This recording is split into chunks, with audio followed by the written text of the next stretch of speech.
Patos locos forever. Forever! Forever. Blood In, Blood Out has been in people's collections for 30 years. The quotes are memorized, but there are things that happened during the making of this film that never made it into any interview, any DVD extra, or any behind-the-scenes breakdown. A real prison guard almost shot one of the lead actors inside San Quentin.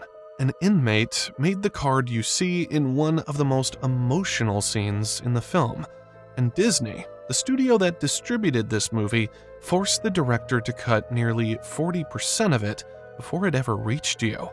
An alternate ending was filmed and buried. The full 5-hour version still exists in a vault somewhere. These aren't rumors. They're just facts nobody talks about. Getting permission to film inside San Quentin was the first thing that made all of it possible. It was also the first sign that this production was going to be unlike anything Hollywood had done before. No major film had been shot there at that scale. The access came with conditions that made it clear from day one. This wasn't a favor. It was a controlled operation. Real inmates were used as extras on the yard. The production had a designated zone. The guards had been briefed. But the guards weren't actors. They had a job to do, and a film crew on the premises didn't change that. At some point during shooting, Damian Chapa drifted outside the production zone. He wasn't trying to cause a problem. He just drifted. From the wall, a guard saw a man in prison clothing moving somewhere he wasn't supposed to be. The order came down: stop or be shot.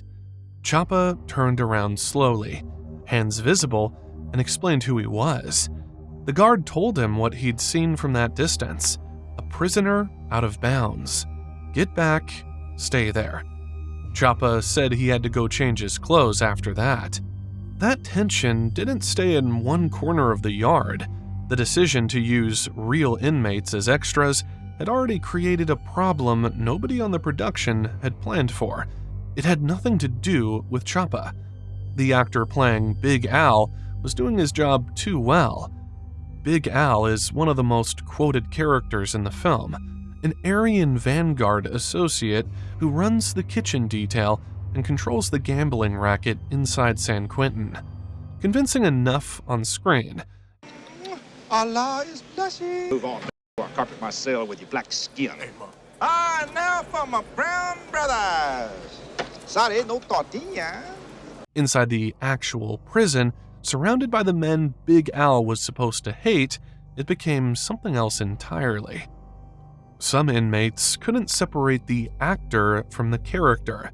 They watched how he moved, heard how he spoke, saw how he carried himself. They took it at face value. They genuinely believed he hated them. In a maximum security prison, that kind of reputation doesn't stay a rumor for long. Enrique Castillo had to step in. He pulled inmates aside one by one and explained it directly. The man playing Big Al wasn't racist. He was acting. It was all in the script.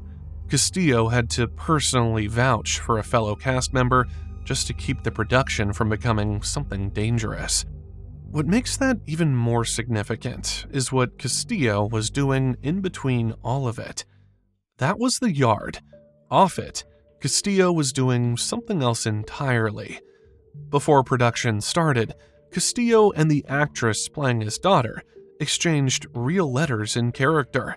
Father to daughter, daughter to father, building a bond on paper that didn't exist in real life, so that when the scene came, the emotion was already there.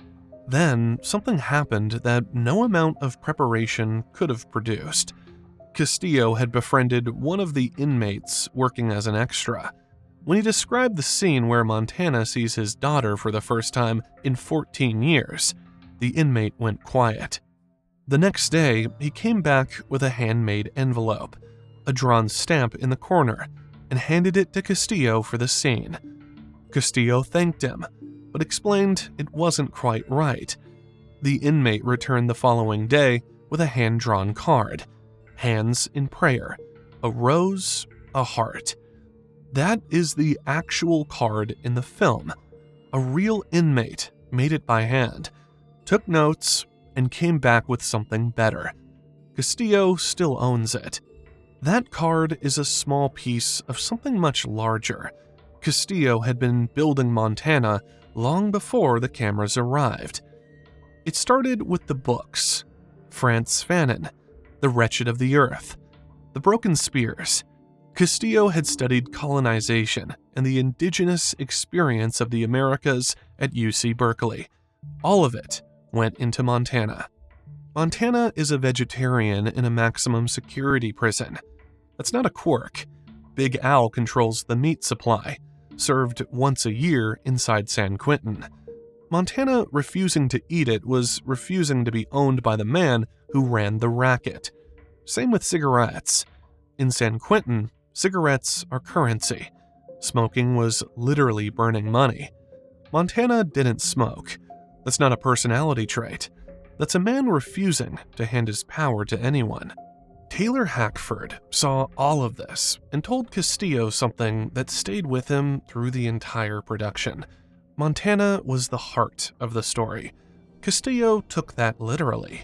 He viewed Montana's death the way the Aztecs viewed sacrifice. The heart given so that a people could survive. And in Montana's final moments, he wasn't thinking about who betrayed him. He was thinking about his daughter. She was supposed to visit that day. That commitment to a single, unbroken emotional truth ran through more than one performance on this film. The scene where Cruz defaces the mural is one of the rawest moments in this film.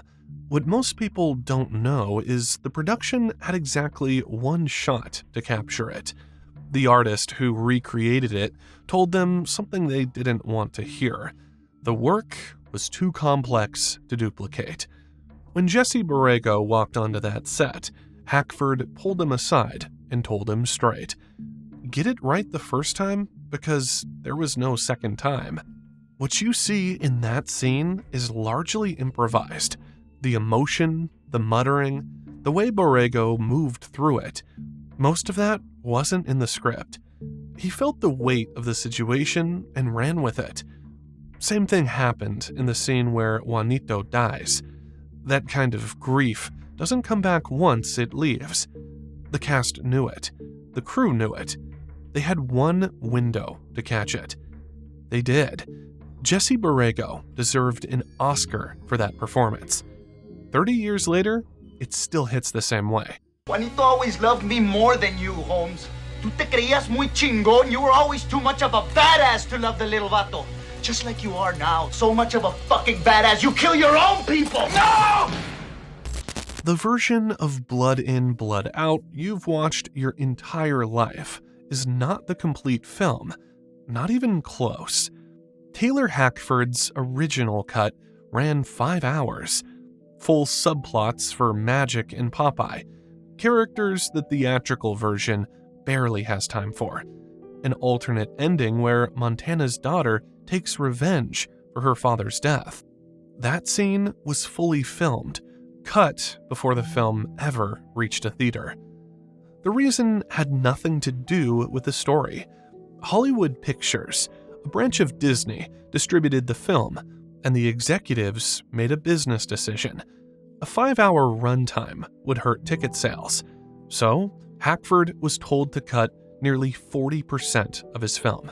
Entire storylines, an alternate ending, context that would have changed how you understood every character in this film. Gone. Millions of fans who have watched this film more times than they can count, and Disney has never said a word about what's sitting in that vault.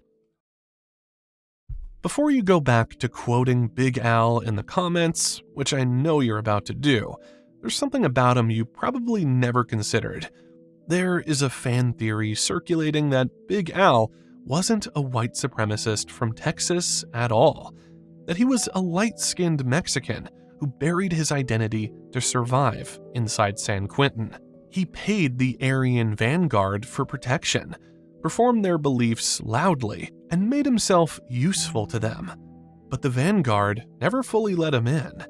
He was tolerated, he was an associate, and some fans believe they knew exactly what Big Al was.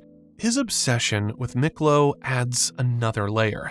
The moment a light-skinned, blonde-haired man walks onto that yard, Big Al latches on immediately. Some fans believe Big Al saw himself in Miklo. The difference was Miklo chose La Onda. Big Al chose to hide from who he actually was. Then there's the moment Miklo delivers the fatal blow. Big Al doesn't scream in English. He yells in Spanish. Bilingual people revert to their first language under sudden trauma. It's an involuntary response. In that final moment, after years of performing whiteness inside a maximum security prison, the mask slipped. The only person who could have understood what Big Al was hiding was someone living with the same contradiction. Someone light-skinned, half Mexican, caught between two worlds. That was Miklo, and Miklo killed him.